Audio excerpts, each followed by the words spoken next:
ప్రముఖ reality show Bigg Boss season 7 విజేత పల్లవి ప్రశాంత్ను చంచల్గూడ జైలుకు పంపించారు. ప్రైవేటు ప్రభుత్వ ఆస్తులు ధ్వంసం చేసిన కేసులో A1, A2 నిందితులుగా ఉన్న ప్రశాంత్, అతని సోదరుడు మనోహర్ను బుధవారం రాత్రి వారి స్వగ్రామం సిద్దిపేట జిల్లా గజ్వేల్ మండలం కొల్లూరులో జూబ్లీహిల్స్ పోలీసులు అరెస్ట్ చేశారు. అనంతరం పోలీసులు న్యాయమూర్తి ఎదుట హాజరుపరచగా ఇద్దరికీ 14 రోజుల జ్యుడిషియల్ రిమాండ్ విధించారు. దీంతో ప్రశాంత్తో పాటు అతని సోదరుణ్ణి చంచల్గూడ జైలుకు తరలించారు.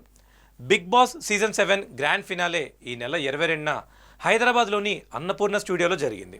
ఈ సందర్భంగా పల్లవి ప్రశాంత్ అభిమానులకు, మరో కంటెస్టెంట్ అమర్దీప్ అభిమానులకు మధ్య తీవ్ర వాగ్వాదం జరిగింది. టైటిల్ విజేతగా నిలిచిన ప్రశాంత్ స్టూడియోస్ నుంచి బయటికి రాగా అభిమానులు ఘనస్వాగతం పలికారు. అయితే అదే సమయంలో రన్నరప్గా నిలిచిన అమర్దీప్ సైతం బయటకు రావడంతో ఇరువురి అభిమానుల మధ్య వాగ్వాదం జరిగింది. ఈ క్రమంలో కొందరు అమర్దీప్ కారుపై రాళ్లు విసిరేందుకు యత్నించారు. మరో కంటెస్టెంట్ అశ్విని కారు అద్దాలను పగలగొట్టారు. రోడ్డుపై వెళ్తున్న ఆర్టీసీ బస్సుల అద్దాలను ధ్వంసం చేశారు. బందోబస్తుకు వచ్చిన పంజాగుట్ట ఏసీపీ కారు అద్దంతో పాటు విధులు నిర్వహించడానికి వచ్చిన బెటాలియన్ బస్సు అద్దాన్ని కూడా పగలగొట్టారు. దీనిపై పోలీసులు కేసు నమోదు చేశారు. దాడులకు పల్లవి ప్రశాంత్ కారణమని తేల్చారు.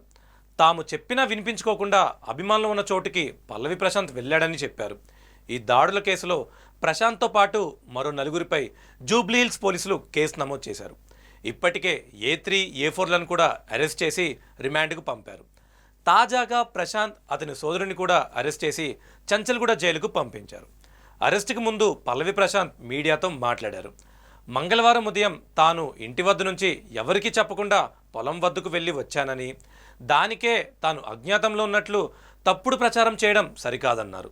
దాడి ఘటనలో తన ప్రమేయం లేదని అన్నారు. తానెక్కడా అభిమానులను రెచ్చగొట్టలేదని స్పష్టం చేశారు.